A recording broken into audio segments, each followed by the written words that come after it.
As of the time of this recording, over 750 games have been announced to be released at the Essen SPIEL trade show, which is still nearly 2 months away, and I'm sure there's more games to be announced. And what's more, for some reason I don't quite understand, I've also decided to try and list my top 100 picks of these upcoming games. So what are we up to now? I mean, it feels to me like we gotta be at least in the mid-80s by this point. 11? We're up to 11. All right, well in that case, let's continue with my next 10 Essen SPIEL picks with number 11. Welcome back to this series where I will be listing my top Essen SPIEL picks for as long as I can stand it. Now, for this overall list, I will be focusing on games that I have not yet covered in other recent videos that I've done, and on games with a 2019 or 2020 English release date. And that still leaves a substantial list. A list that I mixed up and now present to you, continuing with number 11, which is Ambrosia, an area control game by Skellig Games with deck building, a modular board, and variable player powers about bees. In Ambrosia, 2 to 4 players buzz about as bee colonies throughout fields with different score values. But that's not all. These bees are also somehow carrying various stones which they'll place in tactical locations to score points and to obstruct the other players. How does a bee carry a stone, and how does that stone obstruct another bee? I don't care, because this still looks like a neat game, and logic like that is not the purpose of this video. Instead, let's focus on the modular game board with 2 different sides and optional event cards which provide some variety to the gameplay.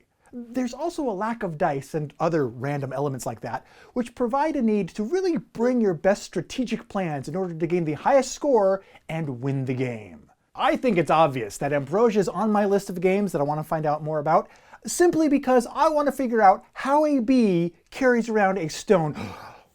How large are these bees? Number 12 is Botanists, an abstract strategy game that utilizes pattern building and recognition by Aggie Games.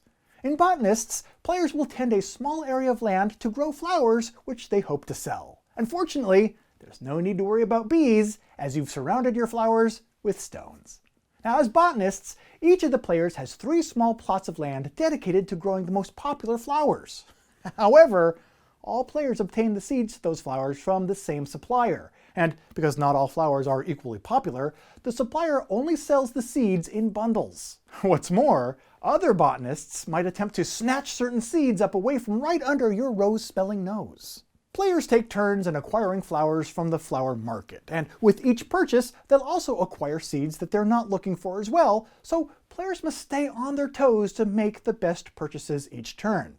Now, as interesting as playing these battling botanists does sound, am I the only one who's a little preoccupied by this seed salesman who has apparently totally cornered the market and is turning the screws on all the players? It kind of makes me want to play a game where the goal is to find this flower huckster, then take down his oppressive agricultural monopoly. But again, perhaps that's just me.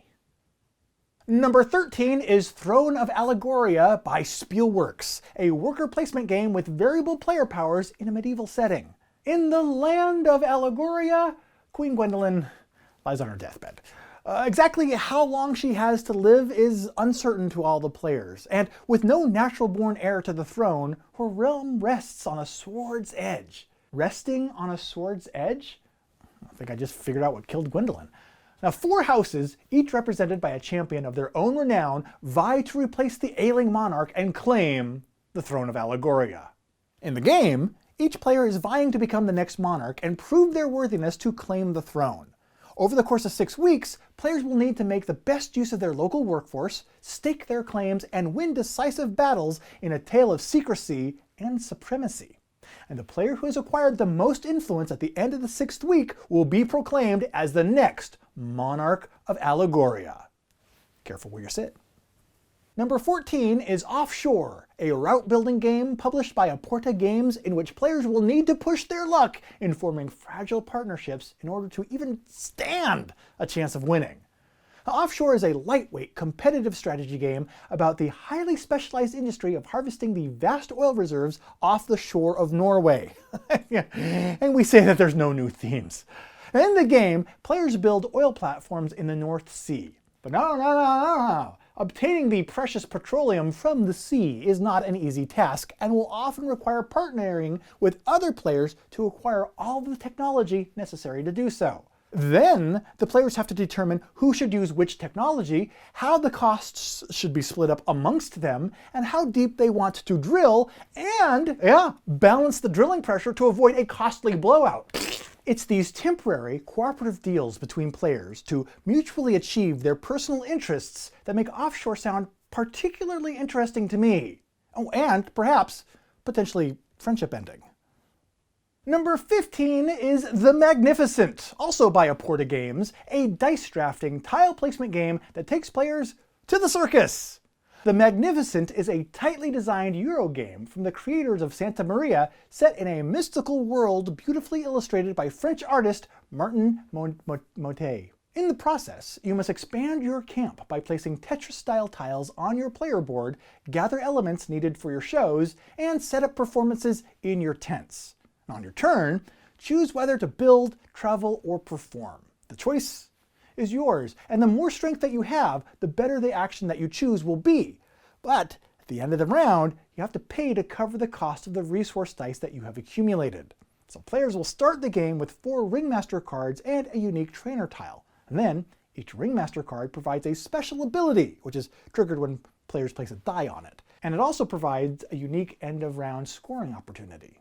Speaking of which, at the end of each round, in order of the player's highest ranked performances, players will choose a new Ringmaster card and a trainer tile, providing new abilities and scoring opportunities for the next round. Before which, each player must discard one of their Ringmaster cards and score points according to its requirements. So, this continues round after round, and after 3 rounds, the game ends, and the player who has collected the most points has put on the greatest show on Earth and wins. And how does one finance the greatest show on Earth? Well, with advertising, my friend. With advertising.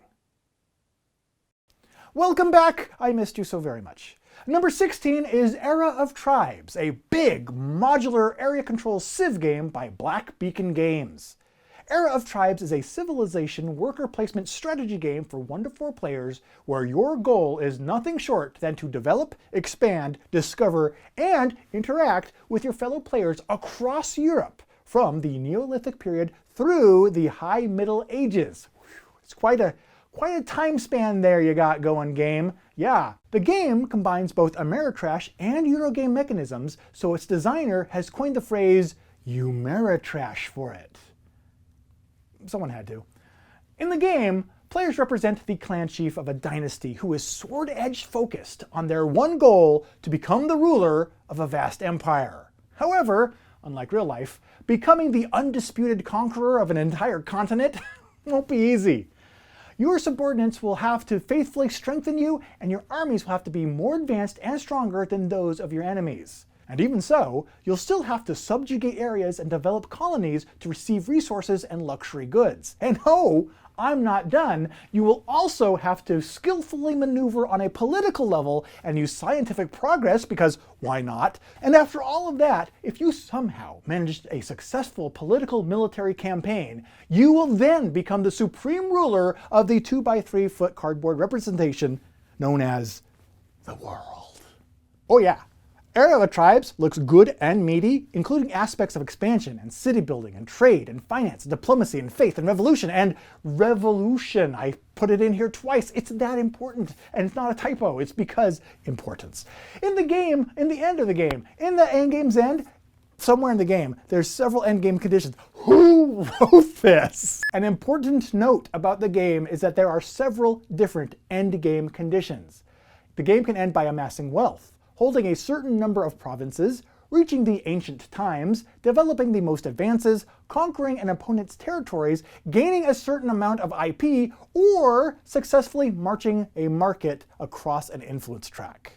So yeah, it sounds like this game gives players a lot to drink in, and I, for one, am excited to pour over a big cup of it at the Essen SPIEL. Number 17 is Hoarders, a party card game of bluffing and set collection, which re-implements Boozle by Flatlined Games.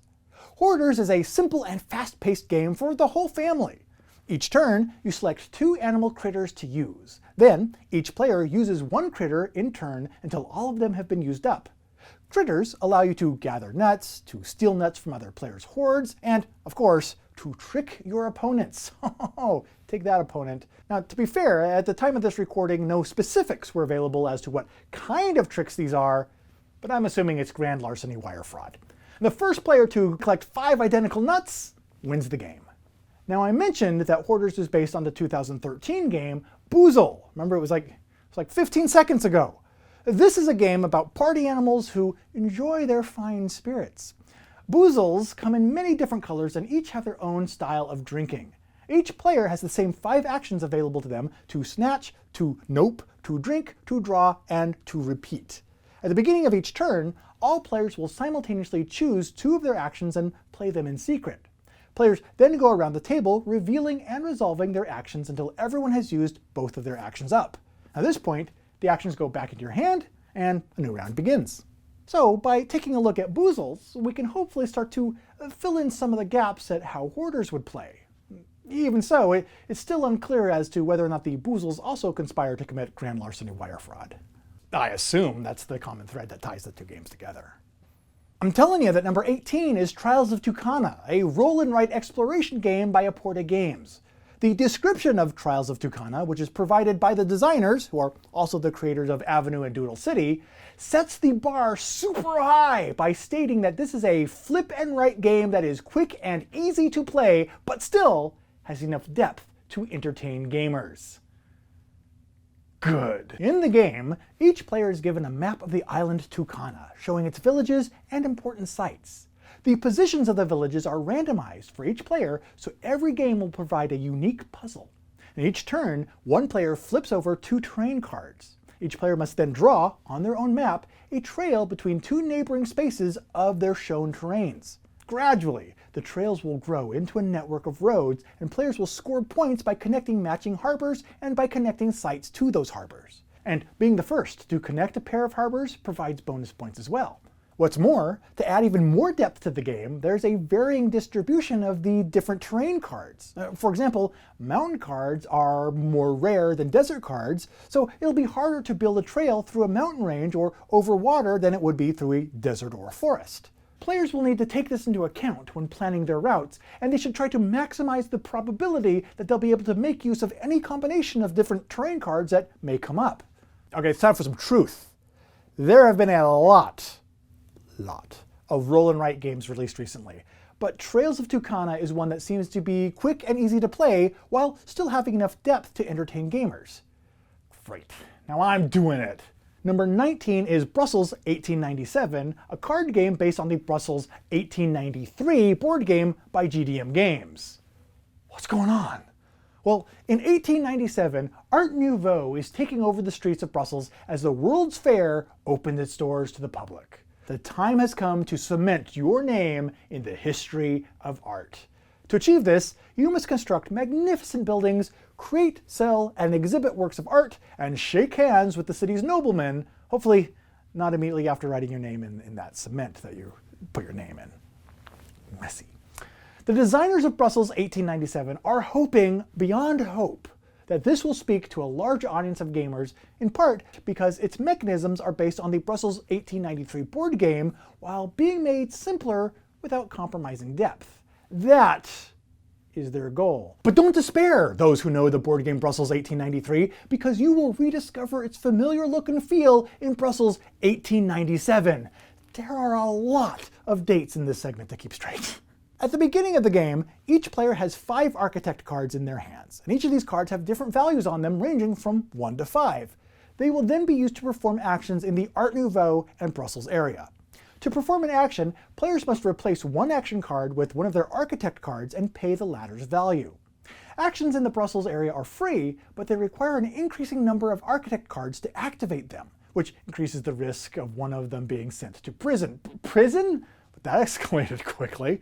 Well, the different actions in and outside of prison can be used to either score victory points throughout the game or help players advance along various tracks, hopefully one of them being a track to their freedom. But these tracks also score points at the end of the game too, depending on the strategies that the players choose to adopt. Strategy I recommend? Avoid prison. And number 20 is Save the Meeples, a worker placement game by Blue Cocker Games. Here's something you should know. The Eternal War, the Meeple War, has been over for a while now. Thank goodness, I hope you enjoyed it. The Meeples are free and live happily in their secret land, hidden from public view. But the Meeples' dream world is about to encounter a new conflict, because humans have discovered it and are kidnapping Meeples to force them to work in their board games. There are, of course, only two possible outcomes of this. Fight the humans, as hard as it would be for the tiny Meeples to do so, or build rockets to leave for a brand new and peaceful planet. Really, that's the two options you came up with there, Meeples. Okay. And so players embark on their mission, leading their Meeples, enrolling new Meeples, repairing their wounded foes, acquiring resources, building rockets, and fighting the humans. Now at this point, I would like to pause and remind the publisher's description of this game that the players playing the Meeples are also humans. So how can Meeples be resisting humans when humans are controlling them? You know what? This premise makes the mystery of how bees are somehow carrying stones around seem perfectly plausible now. So prepare yourself, because if the humans succeed in invading the Meeple world before they can escape on their rockets, the one who fought the best will be rewarded. But if not, well then the human player who helped the most Meeples escape from the humans who are also invading them, but also simultaneously loading them into tiny rocket ships, will win instead.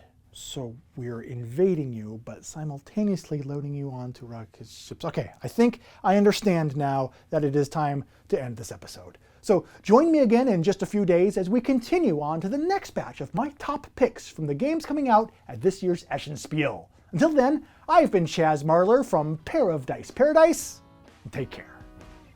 Ugh, stop drinking from your cupped hand at the dinner table, Kevin. Just stop it. Nobody is impressed by that. Instead, drink out of this mug. Remember, don't be like Kevin. Be not like Kevin. Just get a mug.